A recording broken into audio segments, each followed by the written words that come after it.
My landlord illegally entered my apartment and threw away my belongings, so I recorded everything and made him pay $15,000 in damages. Sometimes the biggest mistake predators make is targeting someone who knows their rights and isn't afraid to use them. My landlord Frank thought he could intimidate me into moving out by illegally entering my apartment and destroying my property. What he didn't realize was that I'd been recording his harassment for months, and that one well-documented illegal entry would cost him more money than he'd made from the entire building in 2 years. I'm Taylor, 26, and I moved into a studio apartment in downtown Portland last year when I started my new job as a paralegal. The apartment was perfect for my needs, close to work, affordable rent, and in a building that seemed well-maintained. My landlord Frank Delacroix seemed professional during the initial showing, and everything appeared legitimate. The red flags started almost immediately after I signed the lease, but they were subtle at first. Frank would show up unannounced to check on things or make sure everything was working properly. He'd use his master key to enter without notice, always with some excuse about urgent maintenance issues that couldn't wait.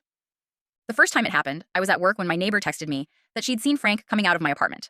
When I asked him about it, he said there had been a water leak report from the unit below, and he needed to check my bathroom immediately. I tried calling, but you didn't answer, he said. I had to protect the property from water damage. It's in your lease agreement. I checked my lease that night and found the standard language about emergency maintenance access, but nothing about routine inspections without notice. Frank was counting on me not knowing tenant rights law, but he'd picked the wrong target. Working as a paralegal had taught me a lot about landlord-tenant regulations. In Oregon, landlords are required to give 24 hours written notice before entering a rental unit, except in genuine emergencies that pose immediate danger to life or property. The rest of the story on the channel linked below.